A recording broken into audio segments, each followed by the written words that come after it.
மேற்கு ஆசியாவில் நிலவி வரும் போர் பதற்றம் காரணமாக இந்தியாவில் எரிபொருள் தட்டுப்பாடு ஏற்படும் அபாயம் உருவாகியுள்ளது. இதனை முன்னிட்டு பிரதமர் மோடியை பெட்ரோலியத்துறை அமைச்சர் ஹர்தீப் சிங் பூரி சந்தித்து ஆலோசனை நடத்தினார். ஈரான் உள்ளிட்ட நாடுகளில் நிலவும் போர் சூழல் காரணமாக சர்வதேச கச்சா எண்ணெய் விநியோகத்தில் பாதிப்பு ஏற்பட்டுள்ள நிலையில் இந்தியாவின் எரிபொருள் இருப்பு நிலை குறித்து பிரதமர் கேட்டறிந்தார். எரிபொருள் தட்டுப்பாடு ஏற்படாமல் இருக்க மாற்று நாடுகளிலிருந்து இறக்குமதி செய்வது, விநியோகத்தை சீராக வைத்திருப்பது போன்ற முன்னெச்சரிக்கை நடவடிக்கைகள் குறித்து இந்த சந்திப்பில் ஆலோசிக்கப்பட்டதாக தகவல் வெளியாகியுள்ளது. மேலும் சர்வதேச சந்தையில் கச்சா எண்ணெய் விலை உயர்ந்தாலும் அதன் சுமை பொதுமக்கள் மீது சுமத்தப்படாமல் விலையை கட்டுக்குள் வைப்பது பற்றியும் விவாதிக்கப்பட்டதாக கூறப்படுகிறது.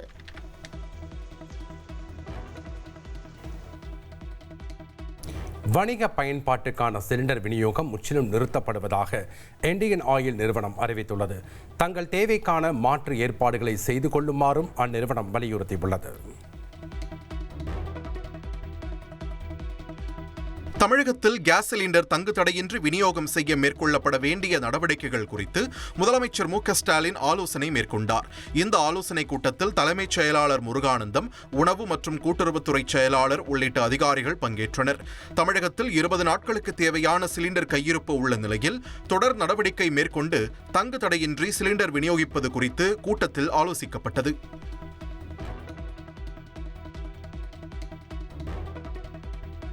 கேஸ் சிலிண்டர் தட்டுப்பாடு பிரச்சினையில் மத்திய மற்றும் மாநில அரசுகள் நடவடிக்கை எடுக்க வேண்டும் என அதிமுக பொதுச் செயலாளர் எடப்பாடி பழனிசாமி வலியுறுத்தியுள்ளார். போர் காரணமாக வணிக பயன்பாட்டுக்கான கேஸ் சிலிண்டர் விநியோகம் பாதிக்கப்பட்டுள்ளதாக தன்னுடைய சமூக வலைதளத்தில் பதிவிட்டுள்ள அவர், தமிழகத்தில் உணவகங்கள் பாதிக்கப்படாமல் மத்திய அரசு உரிய நடவடிக்கை எடுக்க வேண்டும் என்று தெரிவித்துள்ளார். மேலும் ஏழை எளிய மக்கள் பாதிக்கப்படாத வகையில் அம்மா உணவகங்கள் தடையின்றி செயல்பட மாநில அரசு நடவடிக்கை எடுக்க வேண்டும் என்றும் இபிஎஸ் வலியுறுத்தியுள்ளார். வளைகுடா நாடுகளில் ஏற்பட்டுள்ள போர் காரணமாக இந்தியாவில் எரிபொருள் மற்றும் எரிவாயு பற்றாக்குறை ஏற்படும் அச்சம் நிலவுகிறது. இதனை சமாளிக்கும் வகையில் அத்தியாவசிய பொருட்கள் சட்டம் 1955 மத்திய அரசு நாடு முழுவதும் அமல்படுத்தியுள்ளது. ஈரான் இஸ்ரேல் மோதலால் ஹர்மூஸ் ஜலசந்தி பாதிக்கப்பட்டதால் எரிபொருள் விநியோகத்தில் சிக்கல் ஏற்பட்டுள்ளது.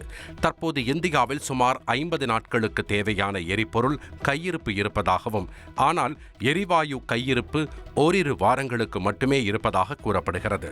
எனவே விலை உயர்வு, பதுக்கல் போன்றவற்றை தடுக்கும் நோக்கில் இந்த சட்டம் அமல்படுத்தப்பட்டுள்ளதாக மத்திய அரசு தெரிவித்துள்ளது.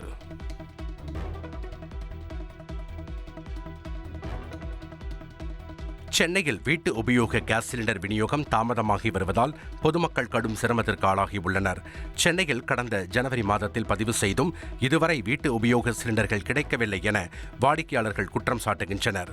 மேலும் 25 நாட்களுக்கு பிறகே அடுத்த பதிவு செய்ய முடியும் என ஏஜென்சிகள் தெரிவித்ததால் பொதுமக்கள் கடும் சிரமம் அடைந்துள்ளனர். கேஸ் புக் பண்ணி ஜனவரி 31 பண்ணியிருக்கோம். இது வரைக்கும் எனக்கு கேஸ் வரல.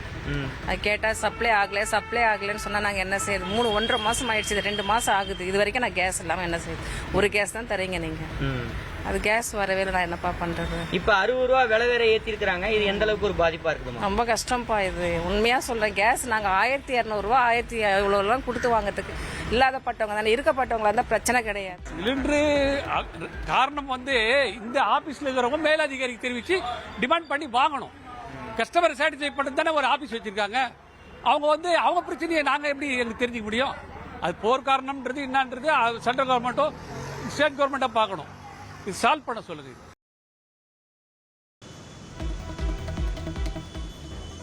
முன்கூட்டியே பதிவு செய்திருந்தாலும் டெலிவரி நேரத்தில் நிலவும் விலையே வசூலிக்கப்படும் என விளக்கமளிக்கப்பட்டுள்ளது. தமிழகத்தில் 14.2 கிலோ சமையல் கேஸ் சிலிண்டர் நிரப்பும் கட்டணம் மார்ச் 6 வரை 865 ரூபாய் 50 காசாக இருந்தது. அதன்படி பலர் அந்த தேதிக்கு முன்பே சிலிண்டர் பதிவு செய்து கட்டணமும் செலுத்தியிருந்தனர். ஆனால் நேற்று டெலிவரி செய்யும் போது சிலிண்டர் விலை 60 ரூபாய் உயர்ந்துள்ளதாக கூறி கூடுதல் தொகை செலுத்துமாறு கேஸ் ஏஜென்சிகள் ரசீது வழங்கியதாக கூறப்படுகிறது. இதற்கு வாடிக்கையாளர்கள் எதிர்ப்பு தெரிவித்த நிலையில் டெலிவரி நேரத்தில் நிலவும் விலையே வசூலிக்கப்படும் என இந்தியன் ஆயில் நிறுவனம் விளக்கமளித்துள்ளது.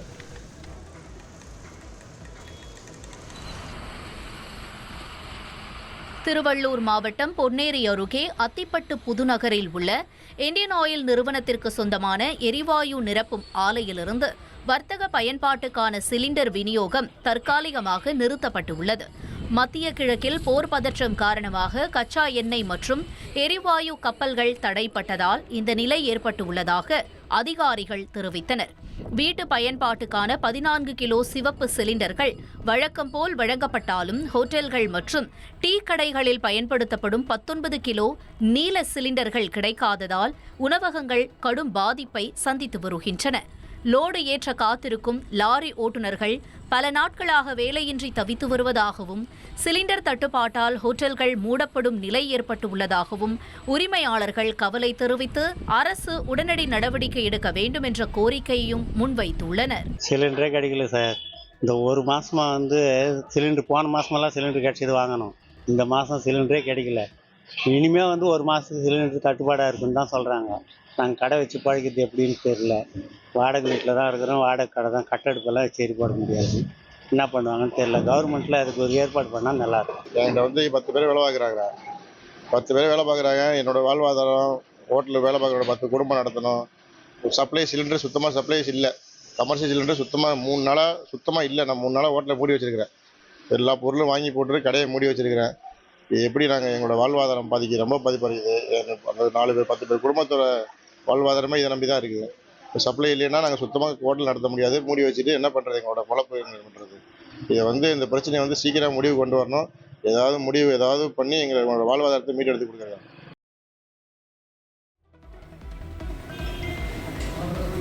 வணிக எரிவாயு சிலிண்டர்கள் தட்டுப்பாடு ஏற்பட்டதால் புதுக்கோட்டையில் உள்ள ஹோட்டல்கள் விறகு அடுப்பிற்கு திரும்பி வருகின்றன.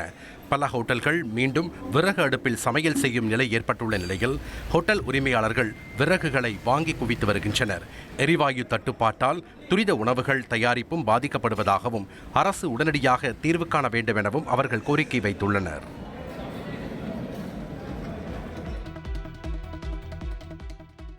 கோவையில் வீட்டு பயன்பாட்டிற்கான கேஸ் சிலிண்டர் புக்கிங் செய்வதில் வாடிக்கையாளர்கள் சிக்கலை சந்தித்தனர். இண்டேன், பாரத், HP நிறுவனங்களின் IVRS தொலைபேசி எண்கள் செயல்படாததால் புக்கிங் செய்ய முடியாத நிலை ஏற்பட்டுள்ளது. மத்திய கிழக்கில் நிலவும் போர் பதற்றம் காரணமாக கச்சா எண்ணெய் மற்றும் கேஸ் தட்டுப்பாடு ஏற்படும் அபாயம் நிலவி வரும் நிலையில் வணிக கேஸ் சிலிண்டர் பற்றாக்குறை காரணமாக கோவையில் பல ஹோட்டல்களில் மெனு பட்டியலும் குறைக்கப்பட்டுள்ளது. இதற்கிடையில் கேஸ் ஏஜென்சிகள் ரீஃபில் செய்த தேதியிலிருந்து 25 நாட்களுக்கு மேல் ஆனால்தான் புதிய புக்கிங் செய்ய அனுமதி வழங்கி புதிய IVRS எண்ணை வழங்குகின்றன. ஆனால் அதிலும் எளிதில் இணைப்பு கிடைக்காததால் புதிய கேஸ் சிலிண்டர் புக்கிங் செய்ய முடியாமல் வாடிக்கையாளர்கள் அவதியடைந்து வருகின்றனர்.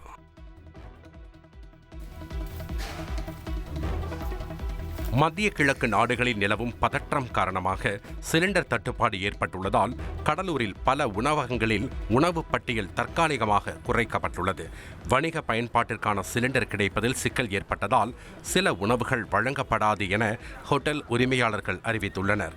இதுகுறித்து பொதுமக்களுக்கு தகவல் தெரிவிக்கும் வகையில் உணவகங்களில் நோட்டீஸ் ஒட்டி ஏற்பட்டுள்ள இடையூறுகளுக்காக மன்னிப்பு கேட்டுள்ளனர்.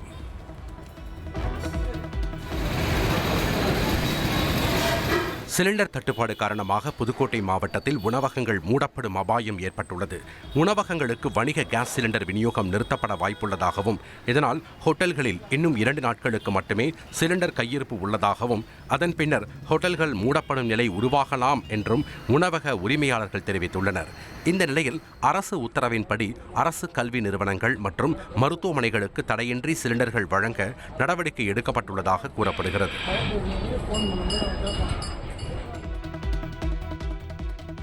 தேனி மாவட்டத்தில் கேஸ் சிலிண்டர் தட்டுப்பாடு காரணமாக டீ கடைகள் மற்றும் ஹோட்டல்கள் கடும் பாதிப்பை சந்தித்துள்ளன.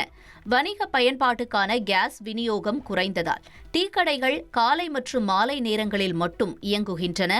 மேலும் சிலிண்டர் பயன்படுத்தி தயாரிக்கப்படும் வடை உள்ளிட்ட உணவுப் பொருட்களின் தயாரிப்பும் நிறுத்தப்பட்டுள்ளது.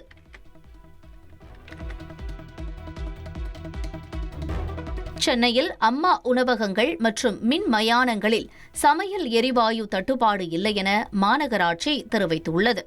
சென்னை மாநகராட்சியின் கீழ் செயல்படும் 388 அம்மா உணவகங்களில் சமையல் எரிவாயு தேவைக்கு போதிய சிலிண்டர்கள் கையிருப்பில் உள்ளதாக மாநகராட்சி ஆணையர் குமரகுருபரன் தெரிவித்துள்ளார். மேலும் எல்பிஜி மூலம் இயங்கும் மின் மயானங்களிலும் தற்போது எரிவாயு தட்டுப்பாடு இல்லை என்றும் எதிர்காலத்தில் பிரச்சினை ஏற்படாத வகையில் தேவையான நடவடிக்கைகள் எடுக்கப்படும் என்றும் அவர் கூறியுள்ளார். தமிழகம் முழுவதும் உள்ள பெரிய கல்லூரிகள் மற்றும் பல்கலைக்கழகங்களில் விடுதிகளில் தங்கி படிக்கும் 5 லட்சத்திற்கும் அதிகமான மாணவர்கள் சமையல் எரிவாயு சிலிண்டர் தட்டுப்பாடு பிரச்சினையில் சிக்கக்கூடும் என்ற அச்சம் எழுந்துள்ளது. அண்ணா பல்கலைக்கழகம், சென்னை பல்கலைக்கழகம், சென்னை IIT உள்ளிட்ட கல்வி நிறுவனங்களில் ஆயிரக்கணக்கான மாணவர்கள் விடுதிகளில் தங்கியிருப்பதால் உணவு தயாரிப்பில் சிக்கல் உருவாகும் அபாயம் உள்ளது. தற்போதுள்ள இருப்பு சிலிண்டர்களை வைத்து சுமார் 10 நாட்கள் வரை உணவு சமைக்க முடியும் என நிர்வாகங்கள் தெரிவிக்கின்றன. ஆனால் அதற்கு பிறகு புதிய சிலிண்டர்கள் கிடைக்காத சூழல் ஏற்பட்டால் விடுதி உணவகங்களில் பாதிப்பு ஏற்படும் வாய்ப்பிருப்பதாகவும் கூறப்படுகிறது. சிலிண்டர் தட்டுப்பாடு நிலவி வரும் நிலையில் கள்ளச்சந்தையில் அதிக விலைக்கு சிலிண்டர் விற்பனை மற்றும் பதுக்கல் நடைபெறுவதாக புகார்கள் எழுந்துள்ளன. இதனை தடுக்க மதுரை முதல் கன்னியாகுமரி வரை தென் மாவட்டங்களில் உள்ள 10 மாவட்டங்களில் கண்காணிப்பு தீவிரப்படுத்தப்பட்டுள்ளது. DSP மற்றும் இன்ஸ்பெக்டர் தலைமையில் தனிப்படைகள் அமைக்கப்பட்டு நடவடிக்கை மேற்கொள்ளப்படுகிறது. சிலிண்டர் பதுக்கல் அல்லது கள்ளச்சந்தை விற்பனை குறித்து பொதுமக்கள் 1805995950 என்ற எண்ணுக்கு தகவல் தெரிவிக்கலாம் என்று தென்மண்டல குடிமைப் பொருள் வழங்கல் குற்றப் புலனாய்வுத்துறை கண்காணிப்பாளர் சீனிவாச பெருமாள் தெரிவித்துள்ளார். தமிழகம் முழுவதும் 10ஆம் வகுப்பு பொதுத் தேர்வுகள் நாளை தொடங்குகின்றன. நாளை தொடங்கும் 10ஆம் வகுப்பு பொதுத் தேர்வை 9 லட்சம் மாணவர்கள் எழுதுகின்றனர். 12,467 பள்ளிகளில் இருந்து 8,82,806 மாணவர்களும், ஸ்கிரைப் திட்டத்தின் கீழ் 12,292 மாணவர்களும், தனித்தேர்வு மாணவர்கள் 26,196 பேரும் தேர்வை எழுத உள்ளனர். பல்வேறு மத்திய சிறைகளில் 395 சிறைவாசிகளும் 10ஆம் வகுப்பு தேர்வை எழுதுகின்றனர். மாநிலம் முழுவதும் 4,219 மையங்களில் தேர்வுகள் நடைபெறுகின்றன. இதனை கண்காணிக்க 4,954 பறக்கும் படை குழுக்கள் அமைக்கப்பட்டுள்ளன. தேர்வு பணிகளில் 49,542 பணியாளர்கள் ஈடுபடுவார்கள் என்று தேர்வுத்துறை இயக்குநர் தெரிவித்துள்ளார்.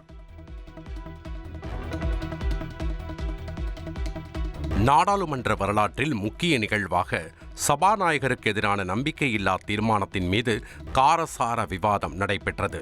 விவாதத்தை தொடங்கி வைத்து பேசிய காங்கிரஸ் MP கௌரவ் கோகோய், துணை சபாநாயகர் இல்லாத நிலையில் சபாநாயகர் மீதான நம்பிக்கையில்லா தீர்மானத்தை சபாநாயகரால் நியமிக்கப்பட்ட ஜெகதாம்பிகா பால் தலைமை தாங்கி நடத்துவது முறையல்ல என்று சுட்டிக்காட்டினார். மக்களவை எதிர்க்கட்சித் தலைவர் பேச முற்படும் போது அவரது மைக் அணைக்கப்படுவதாகவும், முக்கிய பிரச்சினைகளான எப்ஸ்டீன் ஃபைல் விவகாரம் மற்றும் சீன எல்லை பிரச்சினை குறித்து பேச அனுமதி மறுக்கப்படுவதாகவும் குற்றம் சாட்டினார். எதிர்க்கட்சிகளின் இந்த புகார்களுக்கு மத்திய உள்துறை அமைச்சர் அமித்ஷா கடும் கண்டனம் தெரிவித்தார். எதிர்க்கட்சிகள் உண்மைகளை திரித்து கூறி மக்களை தவறாக வழிநடத்துவதாகவும், இவ்வளவு பொறுப்பில்லாத ஒரு எதிர்க்கட்சியை தாம் பார்த்ததே இல்லை என்றும் அவர் சாடினார். அவரை தொடர்ந்து பேசிய நாடாளுமன்ற விவகாரத்துறை அமைச்சர் கிரண் ரிஜிஜு, எதிர்க்கட்சிகள் எழுப்பும் கேள்விகளுக்கு அரசு பதிலளிக்க தயாராக இருக்கும் போது அவர்கள் அவையை விட்டு ஓடிவிடுவதாக விமர்சித்தார். பங்குனி மாத பூஜைகளை முன்னிட்டு வரும் 14ஆம் தேதி சபரிமலை ஐயப்பன் கோயில் நடை திறக்கப்படுகிறது. மாலை 5 மணிக்கு தந்திரி கண்டரு மகேஷ் மோகனரு முன்னிலையில் மேல்சாந்தி பிரசாந்த் நம்பூதிரி கோயில் நடையை திறக்க உள்ளார். 15ஆம் தேதி முதல் 19ஆம் தேதி வரை உஷ பூஜை, கணபதி ஹோமம், உதயாஸ்தமன பூஜை மற்றும் படி பூஜை உள்ளிட்ட சிறப்பு பூஜைகள் நடைபெறும். 19ஆம் தேதி இரவு 10 மணிக்கு கோயில் நடை சாத்தப்பட்டு பங்குனி மாத பூஜைகள் நிறைவடையும்.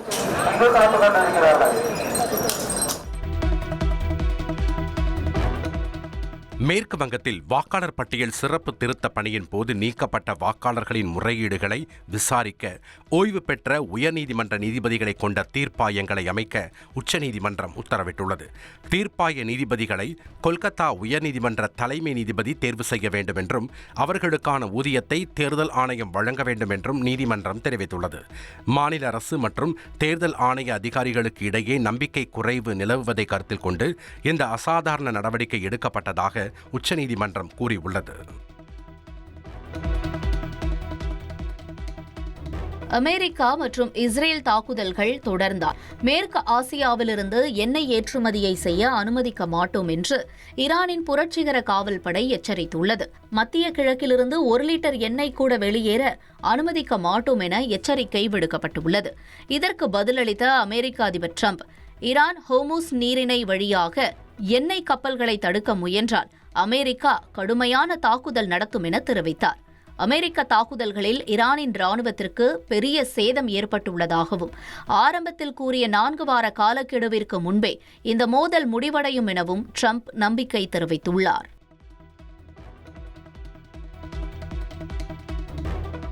சென்னை விமான நிலையம் வந்த MS தோனிக்கு ரசிகர்கள் உற்சாக வரவேற்பு அளித்தனர்.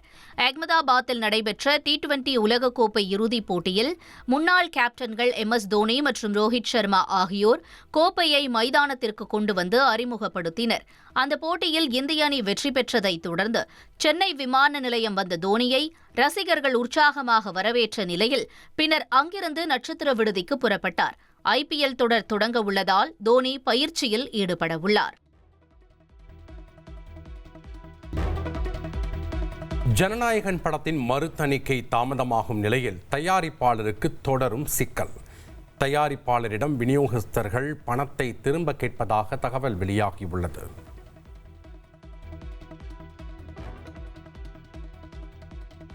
பிரதமர் மோடி கேரளா மற்றும் தமிழகத்தில் நடைபெறும் நிகழ்ச்சிகளில் பங்கேற்பதை ஆவலுடன் எதிர்நோக்கியிருப்பதாக பிரதமர் தெரிவித்துள்ளார். நாளை மாலை திருச்சிக்கு வரும் பிரதமர் 5650 கோடி மதிப்பிலான திட்டங்களை தொடங்கி வைக்கிறார். இதில் பெட்ரோலியம் மற்றும் இயற்கை எரிவாயு உள்கட்டமைப்பு, மணலி லூப் பிளண்டிங் ஆலை, கிராமப்புற சாலை மேம்பாடு மற்றும் புதிய ரயில் சேவைகள் அடங்கும். சட்டமன்ற தேர்தல்கள் நெருங்கும் நிலையில் பிரதமரின் இந்த வருகை கேரளா மற்றும் தமிழக அரசியலில் முக்கியத்துவம் பெற்றதாக பார்க்கப்படுகிறது. சர்வதேச அளவில் கச்சா எண்ணெய் தட்டுப்பாடு ஏற்பட்டுள்ளதால் இந்தியாவில் LPG விநியோகத்தில் கட்டுப்பாடுகள் அமல்படுத்தப்பட்டுள்ளன. அதன்படி கல்வி நிலையங்கள் மற்றும் மருத்துவமனைகளுக்கு முன்னுரிமை அடிப்படையில் LPG வழங்கப்படுகிறது. உணவகங்களுக்கு வழங்கப்படும் வணிக சிலிண்டர் விநியோகம் தற்காலிகமாக நிறுத்தப்பட்டுள்ளது. இதையடுத்து பல்வேறு அமைப்புகள் சிலிண்டர் வழங்க மத்திய அரசிடம் கோரிக்கை எழுந்துள்ளன.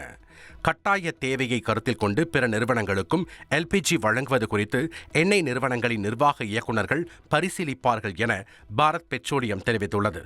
LPG தேவை உள்ள நிறுவனங்கள் தங்களது கோரிக்கைகளை எண்ணெய் நிறுவனங்களின் அதிகாரப்பூர்வ மின்னஞ்சல்களுக்கு அனுப்பலாம் என்றும் அறிவிக்கப்பட்டுள்ளது.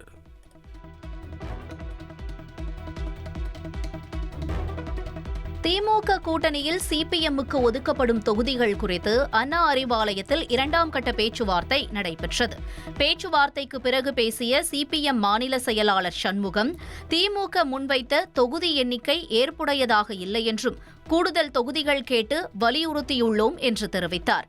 2021 தேர்தலில் CPM-க்கு 6 தொகுதிகள் ஒதுக்கப்பட்ட நிலையில் இம்முறை 4 அல்லது 5 தொகுதிகள் மட்டுமே வழங்க திமுக முன்வந்துள்ளதாக தகவல் வெளியாகியுள்ளது. திராவிட முன்னேற்ற கழகத்தில் அமைக்கப்பட்டிருக்க பேச்சுவார்த்தை குழுவுடன் மார்க்சிஸ்ட் கம்யூனிஸ்ட் கட்சியினுடைய பேச்சுவார்த்தை குழு 2ஆம் கட்டமாக இன்றைய தினம் பேச்சுவார்த்தை என்பது நடைபெற்றது.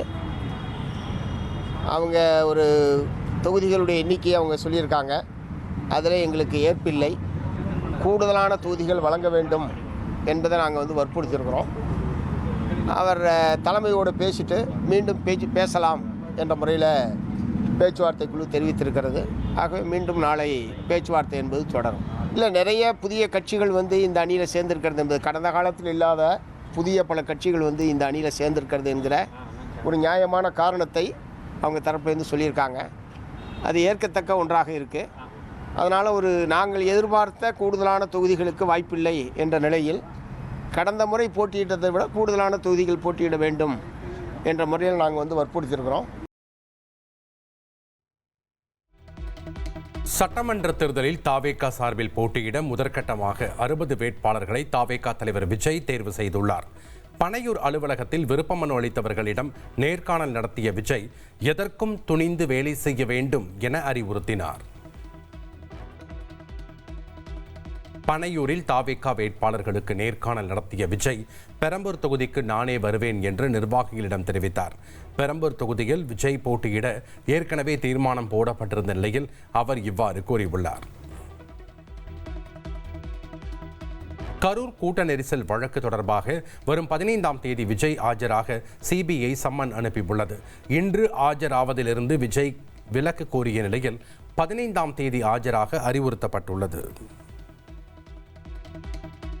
தமிழகத்தில் இருந்த நாட்கள் பொற்கால நாட்கள் என்று ஆளுநர் RN ரவி உருக்கமாக அறிக்கை வெளியிட்டுள்ளார். மேற்கு வங்க ஆளுநராக RN ரவி நியமிக்கப்பட்டுள்ள நிலையில் தமிழர்கள் தன்னிடம் காட்டிய அன்பை தெரிவிக்க வார்த்தைகள் போதாது என்று அவர் அறிக்கையில் குறிப்பிட்டுள்ளார். தமிழ்நாட்டில் விளையாட்டு வீரர்களுக்கான விளையாட்டு ஒதுக்கீட்டின் கீழ் வழங்கப்படும் மருத்துவ மற்றும் பல் மருத்துவக் கல்லூரி சேர்க்கை இடங்கள் அதிகரிக்கப்பட்டுள்ளன. மாநில விளையாட்டு வீரர்களை ஊக்குவித்து அவர்களின் உயர்கல்வி முன்னேற்றத்தை உறுதி செய்யும் நோக்கில் இந்த நடவடிக்கை எடுக்கப்பட்டுள்ளது. 1994-95 கல்வியாண்டில் தொடங்கப்பட்ட இந்த திட்டத்தின் கீழ் ஆரம்பத்தில் MBBS மற்றும் BDS சேர்க்கைக்காக 3 இடங்கள் வழங்கப்பட்டன. பின்னர் 2018ஆம் ஆண்டு அரசாணை மூலம் MBBSக்கு 7 இடங்களும் BDSக்கு 1 இடம் என மொத்தம் 8 இடங்கள் ஒதுக்கப்பட்டிருந்தது. விளையாட்டு வீரர்களின் கோரிக்கையை தொடர்ந்து தமிழ்நாடு துணை முதலமைச்சர் தலைமையில் நடைபெற்ற 47வது செயற்குழு கூட்டத்தில் இடங்களை மேலும் அதிகரிக்க முடிவு செய்யப்பட்டது. அதன்படி வெளியிடப்பட்ட அரசாணையின்படி அரசு மருத்துவ மற்றும் பல் மருத்துவக் கல்லூரிகளில் விளையாட்டு ஒதுக்கீட்டின் கீழ் MBBS இடங்கள் 7லிருந்து 13ஆகவும் BDS இடங்கள் 1லிருந்து 2ஆகவும் உயர்த்தப்பட்டுள்ளன. இதன் மூலம் மாநிலத்தின் திறமையான விளையாட்டு வீரர்களுக்கு மருத்துவ கல்வியில் அதிக வாய்ப்புகள் கிடைக்கும் என அரசு தெரிவித்துள்ளது.